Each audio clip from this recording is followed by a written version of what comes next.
guys, how's it going? Cole here from North Coast Constrictors. Welcome back to the channel. So it's been a while, a couple of days, maybe a week since I uploaded a video. I am going to put out some snakes. I'm going to show you what we're going to be concentrating on the 2023 breeding season. We're not fully done with our 2022 season, meaning that we still have some females that are about to drop eggs, very, very late goers. And we've got a couple of, I think 2 egg boxes in the incubator that are due to hatch in the first week of March. So I thought, let's touch on a subject right now that is actually pretty much worldwide, and that is the ball python industry in trouble?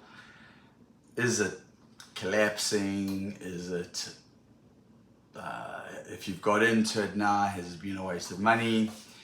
Like I'm a classic example, so I think I'm a prime, I'm a really good example to speak on the topic, because I'm one of those breeders that started it 2 years ago and have invested nearly R1 million in my ball python breeding project in 2 years, and things just seem to be going down. Snake sales are down. People don't want to spend the money. The value of certain morphs are going down. Morphs that were once very valuable and very stable seem to be dropping off. Now, having said that, okay, take into consideration the outside influences, okay, of what is going on worldwide. Okay, you can't just look at the ball python or reptile industry. I don't mean to exclude other reptiles when I say ball pythons. Retics, boas, leopard geckos, everything, snakes, reptiles in general, okay. But have a look at every other industry. Have a look at every other market. Everything is in shit. Pretty much everything is in shit. My primary job is plant hire and waste removal for the construction sector. I do industrial and commercial waste removal and plant hire. It's really tough out there. You know, it's not like what it was before COVID. Now, a lot of guys got into ball python breeding in COVID because it's something they could do from home, and in America it seemed to boom. You know, I'm watching a lot of the American videos, the American breeders, and now it's hitting a slump and it's going down. And the reason why is a lot of people are back at work and they're not working from home anymore. They're not confined to their houses. In South Africa, not so much. We didn't really have the restrictions placed on us weren't as severe as that of the first world countries. Okay, South Africa is a first world country, but we're pretty much a third world country. We're a third world country with first world people living it, with third world people running it. I'll say that at the risk of sounding controversial, but if you look at where we were 27 years ago compared to where we are now, we were a lot better off 27 years ago. Okay, and that's all I have to say about that. So let's get back to the topic at hand here. If you're one of those guys like me, where they've invested 100,000 Rand, 10,000 Rand, or R1 million, okay, you got to be looking at the industry now and going, shit, okay, what have I done? Have I wasted my money? Is it worth it? Should I carry on? And here is my answer and my an explanation, or my idea on opinion on these things, based on talking to breeders that have been doing this for longer than 10 years. Okay, the ball python industry itself goes through peaks and valleys every few years. You get a lot of people that get involved, think it's going to be making money quickly, do it for a year or two and then bail, and then they sell their collections for next to nothing. The market price drops, then slowly gets rid of all those people, and then supply and demand, you know, people breed a certain morph, the next best thing. One of the top breeders comes out and says, this gene, okay, is whatever, and the next minute everybody's going for that gene, and then the next minute from having maybe 20 of those snakes on morph market, now you've got 250 of those snakes available on morph market. So the price is going to drop. It's never going to change. Every single year, the value of every single morph on the market is going to decrease. Okay, the only way to stay ahead of the game is to take your staple diet of morphs, the ones that are proven to hold their value. When I say hold their value, they don't hold their value. They don't drop as radically fast as, let's say, for example, the banana gene. Okay, that went from 80,000 down to, okay, let's talk about South African rands here, because I'm South African, so let's talk in rands. 80,000 rand, you can pick up a banana now for $1,000. 1,000 rand. That's like what, 8,000% drop.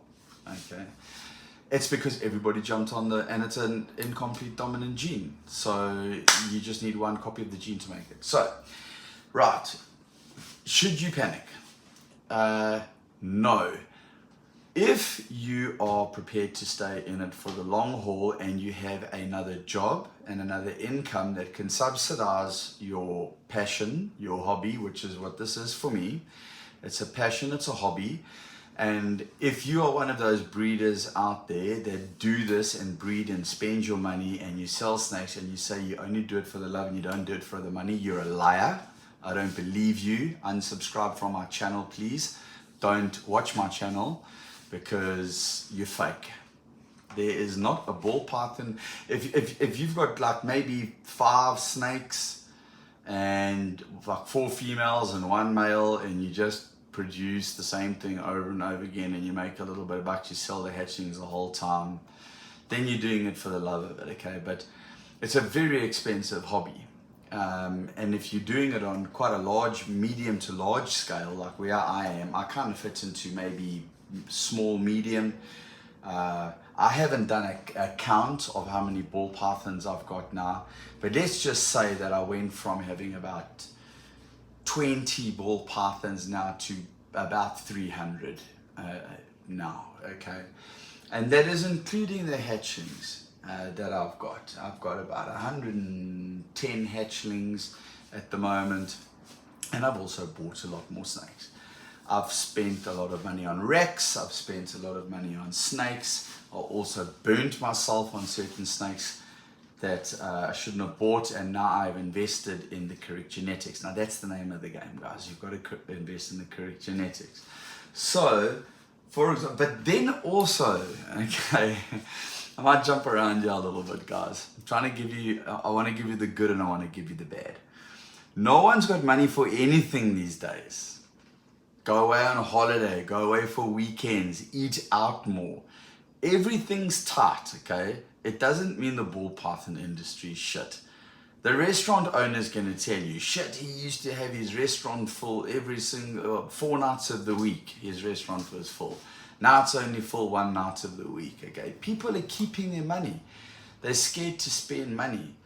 Unfortunately, ball pythons and a hobby like this, because it's unless you're a top tier breeder, okay, selling top tier snakes, I'm talking like the best in the world, that's what you do and you are world famous and world known and that's your only source of income, those guys are still doing well, okay? But if you're like me and you are a mainstream breeder, you're not brand new into it, but you know you're getting there, it's going to be tough because you know snakes aren't getting sold.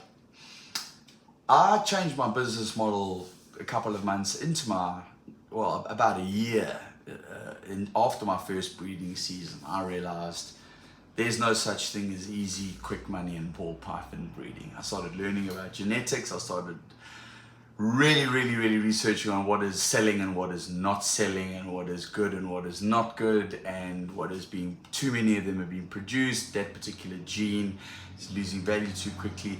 But then you've also got to be pretty clever, and you've got to try and identify what gene, what morph, what snake people are sleeping on that is going to take off.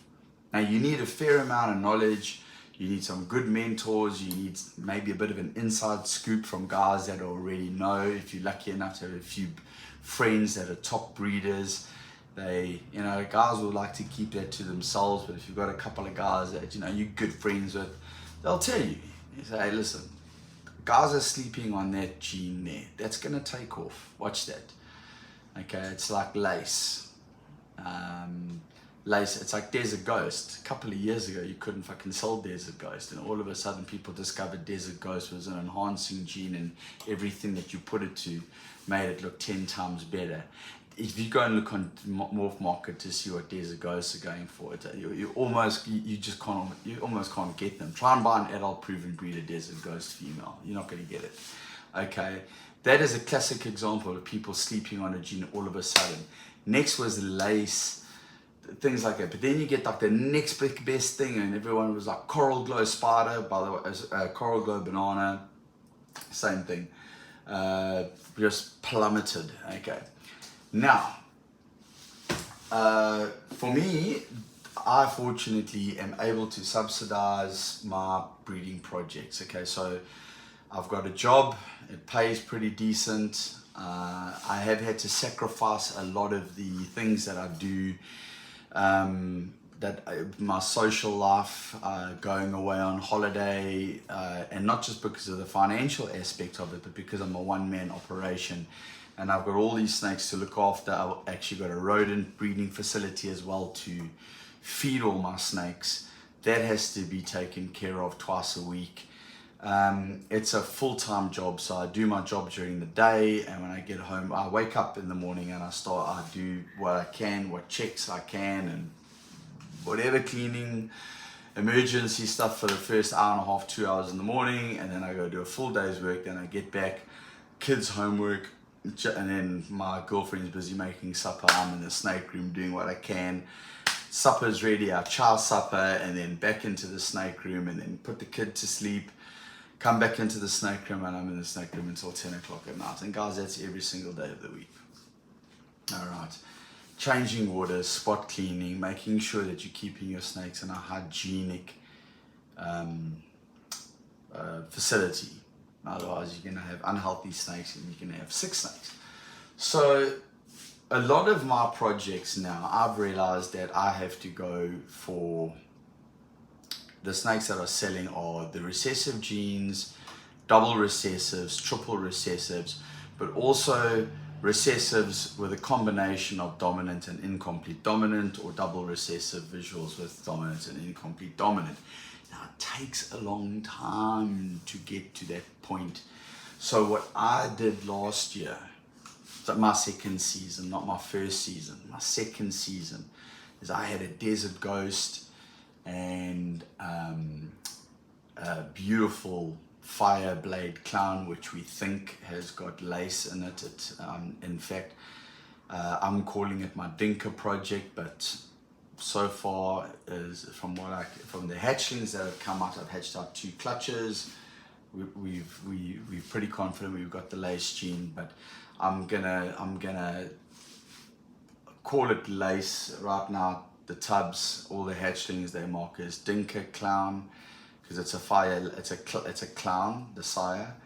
And when in 3 years time, when I breed the siblings back to the siblings, I'm gonna have 3 clutches out of those. I'm going to be breeding the father back to the daughters. Some of the daughters, I'm going to be breeding some of the siblings to the siblings. And then if we get white lace, then that's what we got. Okay, so that's going to be a good 3 years before we discover that. Okay, but what I did is I took a lot of the snakes, a lot of the females that I had, that had 2, 3, 4 incomplete dominant genes, dominant and incomplete dominant. And I paired them, and I started making 100% double hits and 100% hits. Multi-gene, 100% hit for Desert Ghost. Multi-gene, 100% hit for Clown. Multi-gene, 100% hit for Pod. Okay, so creating those snakes that are hatchlings now, and my rack is full up of hatchlings, and a lot of them are just normal, but 100% double hit for something, 100% or a visual like Pod, 100% hit for Lavender Albino. Lavender Albino, 100% hit for Pod. And then Leopard Enchi Pastel, Leopard Enchi Butter, 100% hit Desert Ghost. Things like that. Or Fire Pastel, 100% hit Desert Ghost. So what I've done is I've kept back all the females. And I've got 3 visual male Desert Ghosts. Okay, the one is only arriving on Monday. The 2 that I have in my collection, and these now, the one that I've got is a single gene. He's a power breeder. He bred for me last year. He created a lot of my 100% hit Desert Ghosts. Okay, I'm gonna find him now. I'm gonna pull him out. He is just a single gene. Okay, but this boy is a stud. Okay, he will lock up to anything that you put him to.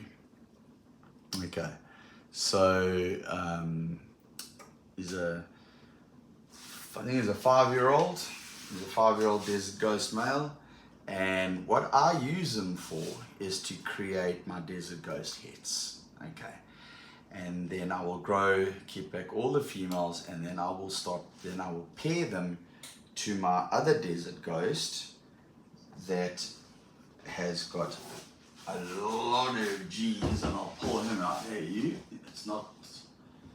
So let me pull out a Desert Ghost here that is going to be breeding for me for the first time this year. This male here I bought as a hatchling. Okay, if you have a look at it, you can see what have you got on your chin? So what you guys are looking at here is a pastel spot nose pinstripe Desert Ghost 100% hit hypo male, and that is a whole lot of powerful genes that there. Visual Desert Ghost. Now this year he is going to be pairing. I've got a lot of 100%, well, not a lot, but I've got quite a fair amount of 100% hit Desert Ghosts. I was hoping that they were going to go last year, but they didn't. I'm going to pull out the one now. Okay. This is a pastel bamboo 100% hit DG. Okay. Unfortunately, the heaviest that she got was 1400 grams last year, and I don't like to pair. I paired her up at 14. I don't like to pair up until they hit about 1500 grams, but I paired her up and she locked once, then she went off food, and because usually as soon as you lock them up, they start getting ravenous, and they can shoot up to 1800 grams quite easily in about a month. They'll eat twice a week, every 4 days or every 3 to 4 days, and they just put on massive size. And unfortunately, she didn't get there. So I pulled her from the breeding season last year because she wasn't big enough. But this year, she's already at the right size, and we've still got another 4 months to go.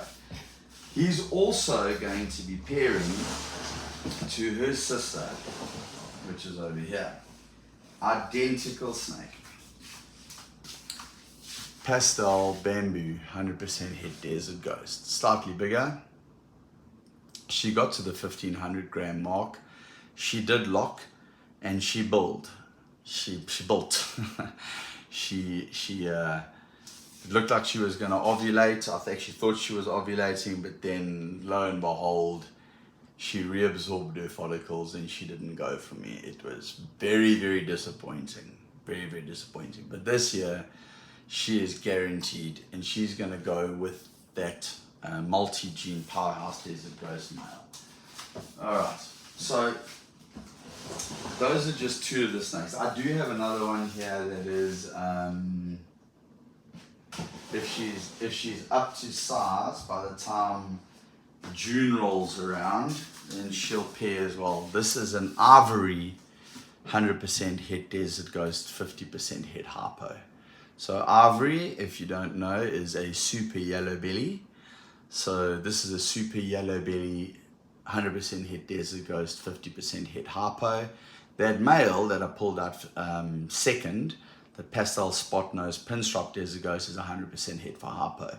So if she's up to size, which I think she's going to be in the next 4 months, I think she'll hit the 1500 gram mark. I haven't weighed her now, but we'll get we pair up. Those will be the 3 females that powerhouse boy will pair to. Okay. I've decided that this year I'm going to be keeping my male to female ratio 1:3, 1:4 max. And then all the other 100% het desert ghosts that are created in 2023, 2022, 2023, they will breed in 2025. Okay, and I've got on Monday, I have arriving in my collection a hatchling leopard desert ghost. Okay, so I'll have 3 visual desert ghosts, single gene desert ghost, pastel, spot nose, pinstripe desert ghost, 100% het hypo, and I'll have a leopard desert ghost in my collection, which is a hatchling. He was born this year in January, and he will breed for me next year, and we will see what we pair him to. We have got a couple of other, this one here, this girl here is, will breed next year. This is a spot nose hypo, 100% het desert ghost. So she will be a 2024 project for Desert Ghost. So guys, we've got a lot going on with Desert Ghost. You know, Desert Ghost is pretty much it's pretty much the craze. And then obviously for me, my surprise one of the year was this boy here. I'll pull him out here. He's always ready to come and meet me. He's an absolute winner. This guy is, this is my Fireblade clown, but I'm also calling him my Dinka project because he is the snake that we when we had the hatchlings, because we paired them up to a couple of 100% het clowns and a pastel 100% het clown. And the first clutch that came up was the pastel 100% het clown clutch. And we could see immediately that there was something else in those snakes that defied the pairing. And after a lot of investigation and top breeders from all over the world sending videos and pictures and whatnot, a lot of them came back and said, this boy has lace. So apparently this is a Fireblade lace clown. I'm still calling it a Dinka project because there's until I've made a white lace, we don't know. But what I want to do is I want to show you one of the hatchlings from the first clutch of eggs that came out from him. And if you go and look on Morph Market and you Google Fireblade lace clown, this is what you're going to see. Alright, this was one of the first to pop out. We've got a whole bunch of these. Okay, so we believe this to have the lace gene as well. And then a couple of days ago, that's a male, and then a couple of days ago, please excuse, out of our second clutch, we had an identical snake that popped out, and it's a female. Okay, so we believe this to be a Fireblade lace clown, but this is a female. Obviously it's a holdback. We believe it to have lace, but we'll see in 3 years time.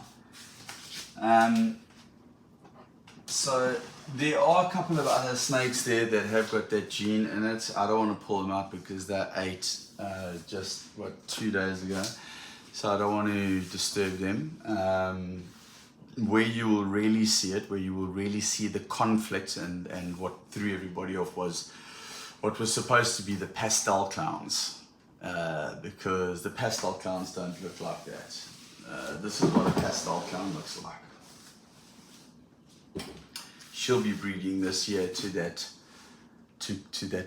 fire blade lace clown. This is a pastel clown. That first clutch of eggs that I had, that first male that I showed you, that hatchling, that was from a pastel 100% head clown. This year, that male is going to this female, which is a pastel clown. So everything's going to be clown, but we're going to see some epic hatchlings from there. And not only that, he's also going to go to this female here. Okay. Which is a butter leopard clown. Okay. It will be her first season breeding, but you can see she's just massive. She just eats like a beast. So it's going to be a fire blade lace clown. And when I say lace, guys, please just take it as dinka. I'm just saying lace because I'm just hoping that it is a lace, the lace clown, but it's going to be paired to this beautiful butter leopard clown.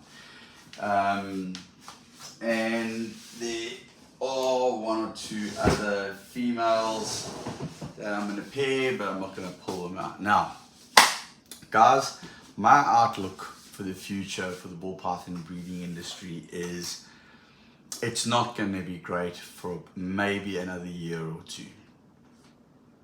I've already decided that my 2023 season, last season I paired up 40 females. About 20 of them ovulated and gave me clutches. This year I've decided to halve that. I'm probably only going to pair up maybe between 15 and 20 females. I'm going to keep it right down. What I am doing though is I'm only breeding the cream of the crop of what I have in my collection. Be incredibly selective. I do have some very, very exciting projects that I'm working on. I shall reveal when I do the pairings. Stuff that other guys aren't doing as far as I can see. And I personally think certain genes that some guys are sleeping on, where on its own might be just kind of like, yeah, it's not Silcat, but it's a dime a dozen. But when paired with the certain genes that I want to pair it to, and not just one, it's got to be paired with two recessives, so it's going to be quite a long project. I think it's going to look absolutely incredible. I would love to share that information with you now, but I just got to keep that one to myself. Otherwise, I might make a light bulb go off in someone else's head, and then they might beat me to it. I like to be transparent about what I'm breeding. So obviously, once I've had the eggs, then I'll come onto YouTube and I will say, these are the males, these are the females, this is what we produced, and here we go, here's the brood. But guys, my outlook is simple. It is, everybody's going through tough times. It is going to affect the reptile industry as a whole. There are a lot of guys that are going to be selling up and going out of business and giving up because they can't afford to keep their snakes and feed them, and they're not selling anything. And if they are selling them, they're selling them for dirt cheap. Okay, if you are lucky enough to be in a position where you're selling enough snakes to maintain your hobby and to keep your hobby going, good for you, stick it out. I do see good times coming. I do see the reptile industry picking up. If you are not selling snakes and you're a newbie like me, some of my friends that are really good top breeders, and I've made a lot of friends that are very top breeders, they actually get a bit irritated with me when I call myself a newbie. I'm not really a newbie anymore. I'm going into my third season, but I'm not as experienced as them, but I do know more than what I did when I first started. So, and I'm lucky enough to be in a position where I can sit on these snakes and I can feed them and I can look after them. I've got my own rodent breeding facility. I earn enough money in my day job to keep that running. Yes, I've got to put a bit of extra money into it, and yes, I have to make a couple of other sacrifices. However, in 2025, I will be producing snakes that are the hatchlings that are in that rack at the moment behind me. I have got hatchlings there that are going to blow the socks off people.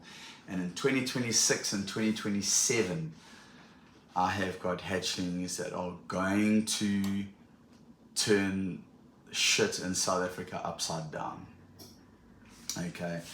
I do know other guys that are already doing it, so they will beat me to it.